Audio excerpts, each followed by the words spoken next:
Olá pessoal, a graça e a paz do Senhor Jesus.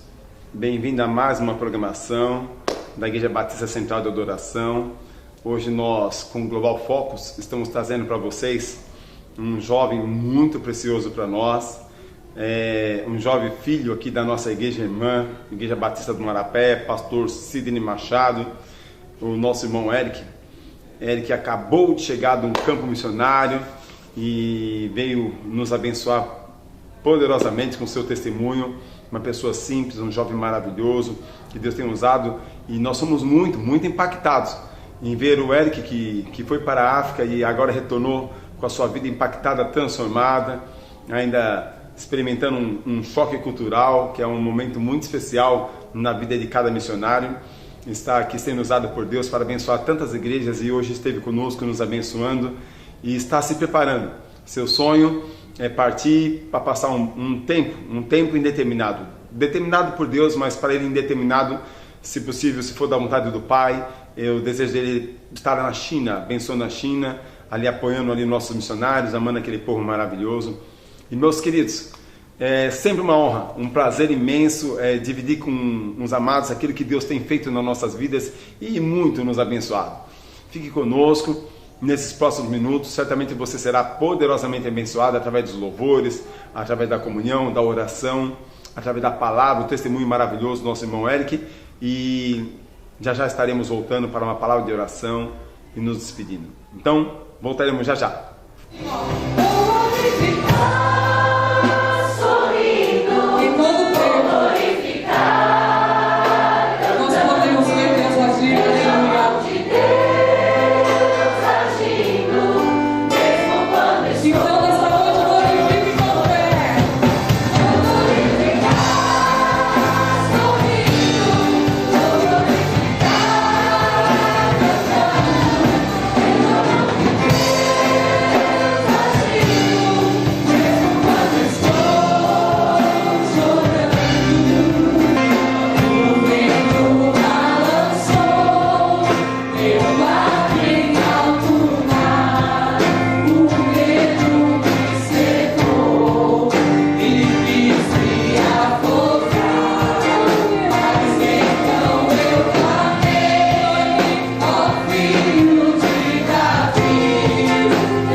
Zama irikoiga bandunya hala nainga izofoloka no. Zama borokulu kanga timandi masi halati amar amado fundi hala batalha. Porque Deus amou o mundo de tal maneira que deu seu único filho para que todo aquele que nele crê não pereça, mas tenha a vida eterna. E Deus quer usar a minha e a sua vida para fazer esse amor com o qual Ele amou o mundo manifesto em todas as nações. Amém? Amém. E essa noite para mim é um prazer enorme estar aqui e poder compartilhar um pouco com os irmãos algumas experiências que o Senhor me permitiu viver ali no Níger, um país tão distante, situado no continente africano. Eu vou explicar, vou falar um pouco mais sobre o país no decorrer da mensagem, mas eu gostaria de agradecer ao pastor Carlos pelo convite, estar aqui com essa igreja onde eu me sinto à vontade, tem muitos amigos aqui, e para mim é um prazer enorme. Então, antes de começar, eu gostaria de orar com os irmãos e agradecer por essa oportunidade. Pai, nós louvamos o Teu nome e Te engrandecemos porque o Senhor é aquele que guia a história desse mundo. E no decorrer dessa história, Pai, o Senhor continua levantando homens e mulheres, assim como levantou essa caravana daqui dessa igreja para ir ao Haiti. O Senhor me levantou também e tem levantado tantos outros ao redor deste mundo, Pai. Nós Te agradecemos porque o Senhor conta com aqueles que estão dispostos e aqueles que estão com um coração sincero e desejosos de trabalhar para o Senhor, Pai. Nós Te agradecemos porque nos sentimos inseridos naquilo que o Senhor está fazendo no mundo. Declaramos aqui que queremos colaborar com aquilo que o Senhor ainda há de fazer. Te agradecemos, Pai, por essa igreja que tem se despertado na obra missionária, que tem feito a missão, ó Pai. Nós Te agradecemos, Senhor, em nome de Jesus. Amém. Antes de entrar no relato, eu queria compartilhar brevemente a questão desse despertamento, desse chamado missionário. Esse chamado, então, que eu recebi para me dispor e viver de forma integral na obra. Eu lembro que minha primeira viagem missionária eu fiz depois de 4 meses de convertido. Eu me converti com 18 anos, faz pouco tempo, me considero novo na fé, porque eu tenho 7 anos somente de caminhada cristã. E com 4 meses, então, eu fiz a minha primeira viagem missionária. Aquilo me despertou algo que eu compreendi o porquê que eu havia sido salvo, porquê que o Senhor havia me resgatado. E eu entendi, então, que não dá para desvincular a chamada de salvação. Se eu me converti, logo eu sou chamado. Se o Senhor me resgatou, logo existe um propósito. Nós não fomos salvos para ficarmos simplesmente sentados ou vivendo sempre entre as 4 paredes. Não. Existe um propósito. E é fazer o nome de Jesus conhecido e proclamar, então, aquilo que Ele fez nas nossas vidas. E eu lembro que, depois dessa viagem, muitas pessoas vinham falar comigo e elas falavam, principalmente o casal que me discipulou, eles sempre falavam para mim assim: Eric, não vejo você dentro da igreja, eu vejo Deus levando você para um ministério em algum lugar distante, nós vemos que realmente você não vai ficar aqui na igreja, nós temos essa certeza. E aqui eu fui absorvendo aquilo foi gerando uma convicção no meu coração, e eu então comecei a compreender que realmente era aquilo que Deus tinha para a minha vida. Então eu comecei a me dispor, e comecei a fazer cada vez mais viagens, e muito feliz com isso que eu vivia nessas viagens, e foi um momento muito bom. Só que, como todo jovem, chega um momento em que nós nos distraímos com coisas. Então eu comecei a me distrair com coisas também. Eu comecei a procurar bens materiais, comecei a querer cada vez mais e mais e mais, querer crescer cada vez mais profissionalmente, prosperar cada vez mais. Já pensava então no mestrado, pensava já em fazer mestrado, casar, ter filhos e continuar no banco da igreja, mas de uma forma, como a gente costuma dizer, o crente 3S, sentado, salvo e satisfeito. Era assim que eu queria ficar. E eu me vi nessa condição e eu falei, não foi para isso que Deus me chamou. Então chegou o outro momento na minha vida, o chacoalhão divino. E é o momento em que Deus me chacoalhou e falou, não foi para isso que eu chamei. Você está... Então, foi o momento em que eu percebi que eu estava extremamente distraído com as coisas desse mundo. Estava totalmente enraizado nesse lugar. Então Deus me chacoalhou e foi a hora então de começar a me desvencilhar dessas coisas com as quais eu estava enchendo o meu coração. E isso nunca é fácil, porque implica renúncia. E nós não temos como natureza do ser humano a questão da renúncia. É muito difícil para nós, humanamente falando, renunciarmos. Então chegou o momento em que eu percebi que eu precisava fazer essas renúncias.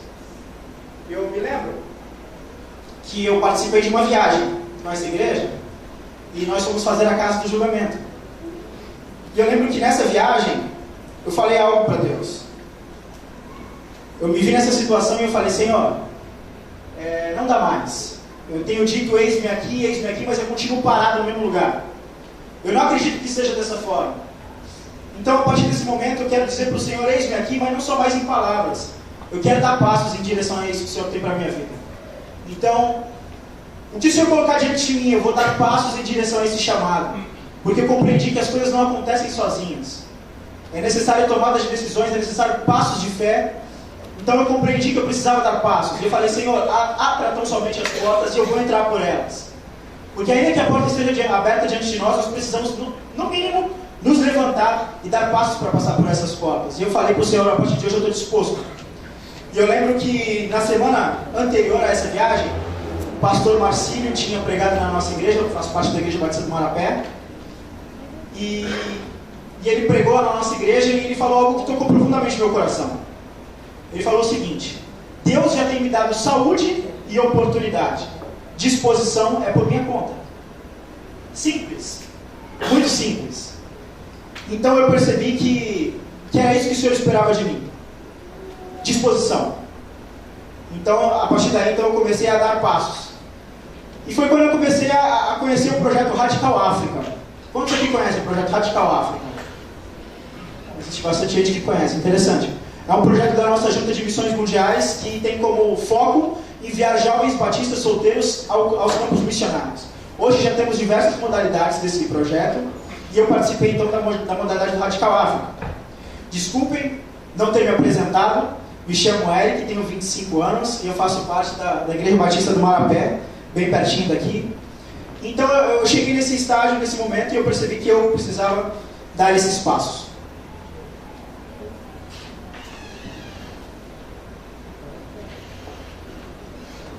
Minha família não é cristã, então logo enfrentei muitos obstáculos em casa também.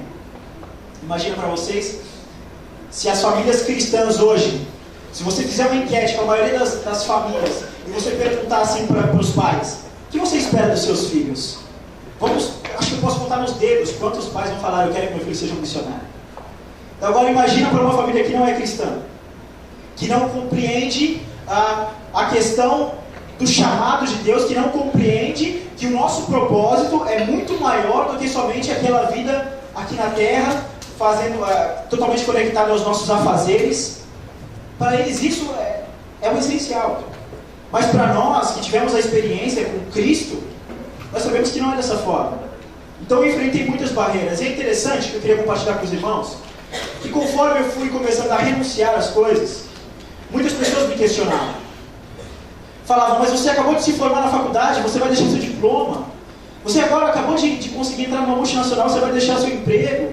Você acabou de fazer isso e aquilo. E você vai abrir mão de tudo para ir para o campo missionário? Então eu comecei a pensar nisso que as pessoas me questionavam. E eu cheguei a uma conclusão. Eu não estava abrindo mão de tudo. Eu estava abrindo mão de coisas. Porque o meu tudo é Jesus e o meu tudo eu levo comigo para onde quer que eu vá. Então eu comecei a pensar: qual tem sido a concepção de tudo dessas pessoas? O que elas têm encarado como tudo delas? Eu tenho bastante convicção do meu tudo. E o meu tudo é o Senhor Jesus, e Ele está comigo em todo tempo, em todo lugar. E isso jamais será um fardo. O ministério não é um fardo. O ministério, eu creio que é algo extremamente prazeroso. É algo que nos traz muita alegria. E eu lembro que faz umas 2 semanas atrás, eu ouvi um testemunho do missionário. E no seu relato ele dizia: passei fome, fui picado por arraia, escorpião, cobra, tive malária, tive isso, tive aquilo.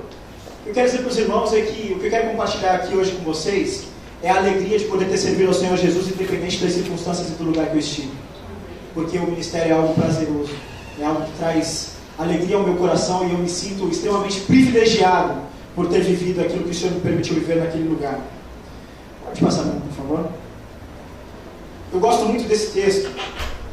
e eu quero ler ele brevemente, 1 Coríntios, capítulo 9, dos versos 19 a 23. Porque, embora seja livre de todos, fiz-me escravo de todos para ganhar o maior número possível de pessoas.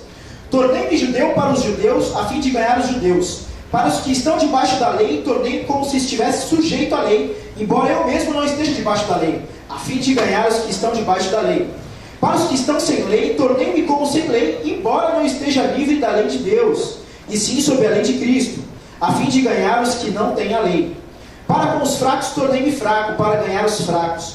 Tornei-me tudo para com todos, para de alguma forma salvar alguns. Faço tudo isso por causa do Evangelho, para ser coparticipante dele. Tornei-me tudo para com todos, para de alguma forma salvar alguns. Faço tudo isso por causa do Evangelho, para ser coparticipante dele. Eu gosto muito desse texto, porque aqui Paulo, ele, depois de todas aquelas elucubrações, de todos aqueles pensamentos, aquela viagem teológica que ele costuma fazer, ele sempre consegue colocar as coisas de forma muito prática.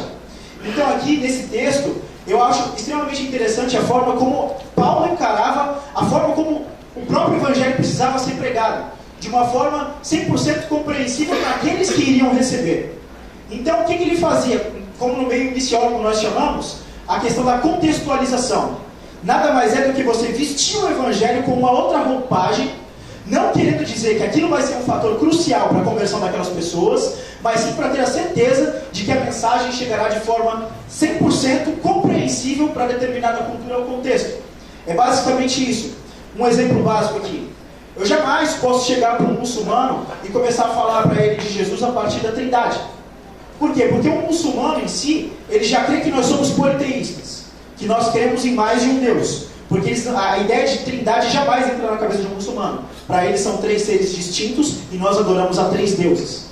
Então é necessário compreender e conhecer o contexto onde você estará inserido, para depois dessa compreensão, você saber como apresentar o Evangelho de forma a não criar barreiras e muro para a compreensão da palavra de Deus.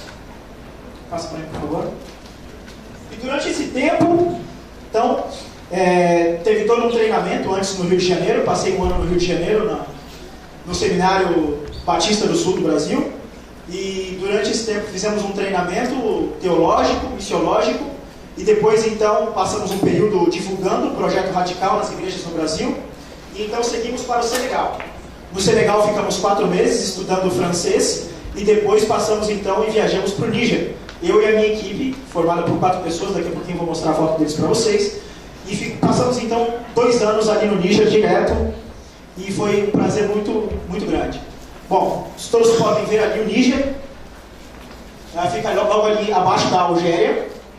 Então, aquela região ali onde é situado o Níger é a região do deserto do Saara. E por isso que vocês estão vendo eu usando aqui esse turbante. Porque por ser o deserto, muita areia, muito calor, e sempre acontece aquilo que nós conhecemos como tempestade de areia. Pode passar, por favor? Essa é a foto do mesmo lugar, questão de 2-3 minutos de diferença. Então você vê o céu limpinho ali, tranquilo, e embaixo você já começa a ver um poeirão lá no fundo. Opa, também vou entrar daqui a pouco nessas questões. Pode passar, por favor? Eu trouxe esses dados só para os irmãos enxergarem e compreenderem um pouco dos desafios que esse povo vive. O Níger ele é o país mais pobre do mundo. Então essas pessoas que vivem ali vivem simplesmente de uma forma que nós não dizemos que elas vivem, digamos que elas sobrevivem. Porque o que eles têm ali é simplesmente o básico para então eles poderem sobreviver. População residente em área urbana, os irmãos podem ver que é muito pequena, até mesmo porque a única área urbana do país é a capital. População residente em área rural é a maioria. Eles vivem da agricultura de subsistência, ou seja, basicamente arroz e milho. Essa é a refeição deles. Esperança de vida extremamente baixa. Domicílio com acesso à água potável, 42%. Domicílios com acesso à rede sanitária também extremamente baixo, 7%. Desenvolvimento humano mais baixo do mundo também. Um país 99% islâmico. Cristianismo lá 0,9%, dividido entre católicos e protestantes. E os sem religião 0,1%. Lembrando que esse islamismo que eles vivem, esse 99%, ele é um islamismo extremamente animista. porque existe uma mistura muito grande entre a feitiçaria, curandeiros tradicionais, feiticeiros, isso é muito presente ali ainda, então existe uma mistura muito grande do islamismo com essas crenças tradicionais. Ali embaixo também os vários problemas sociais, subnutrição, a taxa de mortalidade infantil é extremamente grande, serviços de saneamento ambiental são totalmente insuficientes e a maior parte da população ali vive com menos de 1,25 dólares por dia. Os irmãos veem que a situação que esse povo vive é extremamente difícil. É um país sem muita esperança de transformação. Infelizmente, o poder legislativo do país, o próprio presidente vende o país para a França como vende mesmo a preço de banana. O Níger é um dos maiores produtores de urânio do mundo. Se os irmãos não sabem, poucos quilos de urânio equivale a um barril de petróleo. Eles são os maiores produtores do mundo. Mas o contrato deles com a França é de 90% da exploração desse urânio vai para a França e 10% fica ali no Níger. Então eles vivem essa miséria também por conta dessa má administração do país e também por causa da corrupção. Se os irmãos acham que nós vivemos em um país corrupto, eu posso garantir para os irmãos, o Brasil comparado ao Níger é maravilhoso. Aqui não existe corrupção, apesar de tudo que nós já sabemos. Outro dado interessante, os irmãos acabaram de ver as dificuldades que esse povo enfrenta. Agora eu quero dizer algo do fundo do meu coração. Eu nunca vi um nigeriano com depressão. Muito pelo contrário, sempre vi esse povo com um sorriso no rosto, vivendo de forma contente e satisfeita com tão pouco. E é por isso que eu falo que foi uma experiência que transformou e impactou extremamente a minha vida. Porque eu volto desse lugar dando valor a muitas coisas que antes eu não dava. E não dando tanto valor a tantas coisas que antes eu dava muito valor. Hoje a minha visão de vida ela é extremamente diferente. E esse povo me ensinou muito. Fui para lá esperando compartilhar e ensinar aquilo que eu conheço com esse povo, mas na verdade eu aprendi muito com eles. Aprendi o segredo do contentamento. Seja com muito, seja com pouco, eu estou contente e satisfeito porque o Senhor tem me sustentado. Então, passa para mim por gentileza. Extensão territorial, 1.267 km. Aí alguns dados básicos do país. A língua, o idioma oficial é o francês, mas ali no Níger temos presentes mais de 15 etnias diferentes, ou seja, mais de 15 idiomas diferentes. E aqui, como eu recitei para os irmãos, João 3,16, eu recitei no dialeto Zarma, que é o povo com o qual nós trabalhamos. Trabalhamos diretamente com essa etnia. Mas dentre ali as principais, nós temos o Tuareg, temos o que é o povo do deserto, são os nômades, temos também os Hausas, os Armas, que foram os que nós trabalhamos, e os Fulanis. E passa para mim, por favor. Essas aí são as 5 principais etnias, pode passar. Vou entrar aqui rapidamente em cada uma delas, só para os irmãos terem um pouco uma ideia razoável. Esses são os Hausas, os irmãos podem ver que eles têm muitos sinais no rosto. Isso são coisas tradicionais para livrar de mal olhado, livrar de feitiço, todas essas coisas. E eles são os principais comerciantes do país e responsáveis pela maior parte da economia. Ou seja, tudo aquilo que se diz a questão de comércio são os Hausas, os principais, a principal etnia que então gera os negócios do Níger. Pode passar? Esses são os Armas, o povo com o qual nós trabalhamos, um povo extremamente sorridente. São os principais agricultores do país, pois a região onde habitam é uma das poucas regiões favoráveis à plantação e cultivo da terra. Por quê? Como eu disse para os irmãos, maior parte, mais da metade do país é ocupado pelo deserto do Saara. Isso quer dizer que é um solo extremamente seco, e existem pouquíssimas partes ali, até mesmo da região onde os Armas habitam, onde se encontra uma terra favorável para o cultivo. Então aí os Armas são os principais agricultores do país. Pode passar? Esses são os Tuaregs, caracterizados pelo turbante, porque vivem no deserto, então eles encaram o tempo todo essa questão da tempestade de areia. Não tem moradia fixa e são os responsáveis pelos principais artesanatos do Níger. Esse povo tirou o segundo lugar nos artesanatos mais bonitos de todo o continente africano. E eu trouxe 2 deles para o pastor Carlos, depois eu entrego para o senhor. E é um povo extremamente meticuloso. Tudo aquilo que eles fazem com muito detalhes, gostam muito dessa questão artesanal. É muito bonito vê-los trabalhar. Pode passar, por favor? Os Fulanis são os principais comerciantes de animais do Níger. Aqui a gente olha o boi e já imagina a picanha, né? Lá não, eles olham o boi e já imagina a charrete, porque é o meio de transporte deles. Então o boi lá é meio de transporte, principalmente nos interiores. Na capital você pode encontrar muitos carros importados e tudo mais, mas foi para o interior somente charrete, alguns ainda tem moto, que é considerado luxo, mas na maioria deles então são as charretes. Pode passar, por favor? Os gourmandiers, claro, não pode faltar esse tipo de etnia, porque eles são famosos pela música, pela dança, extravagância, toda aquela questão africana que os irmãos estão acostumados a ver na televisão, aquelas danças com roupas exóticas, é esse povo aí, são os gourmandiers, que também estão presentes ali no Níger, e é a etnia com o maior número de cristãos. Esses dias eu recebi um e-mail do pastor Arnaud. Ele é pastor da igreja que eu frequentei ali na capital, quando estávamos na capital, porque trabalhávamos no interior. E ele me mandou um relato de um trabalho que eles implantaram nessa região dos gourmandiers. Então ele me contava, muito feliz, com o relato de 11 conversões ali numa comunidade de gourmandiers. E isso realmente é uma bênção, porque sabemos o quão é difícil a conversão de um nigeriano. E eu vou explicar. Bom, é isso aí. Que coisa maravilhosa, não? Poder ter esse jovem precioso conosco, poder ter visto o que Deus está fazendo na vida dele e na história da nossa igreja. E eu quero falar, existe um sobrenatural de Deus muito, muito sério. Deus tem usado a vida desses jovens, como de muitos. O Samuel, que partiu recentemente para Portugal, do nosso pastor Felipe, da Igreja Batista Nova Jerusalém, que está indo para Moçambique, e dos jovens que chegaram agora do Haiti, dessa equipe que vai agora para o Haiti no dia 7 de janeiro. Queridos, a igreja brasileira tem sido abençoada, porque a igreja brasileira está no centro da vontade de Deus, e o nosso Deus é o Deus de toda a terra. O nosso Deus é o Deus do Brasil, mas é o Deus da China, do Haiti, da África, é o Deus de todas as nações. Então louvamos ao Senhor pela vida do irmão Eric, e o nosso desejo com esse programa é que você seja abençoado, sua igreja, seu ministério, sua família, tenham a mesma alegria que nós temos. Está orando pela obra missionária, está orando pelos nossos missionários, pela agência missionária, pela Igreja de Cristo Jesus. Nossa nação está banhada na corrupção, no adultério, na imoralidade, na idolatria, mas nós cremos no poder do nosso Deus. Estamos orando para que Deus abençoe nossa nação. Nós amamos nossa nação, amamos nosso Brasil, mas nossa oração não se limita ao Brasil, porque o nosso Deus é um Deus de toda a terra.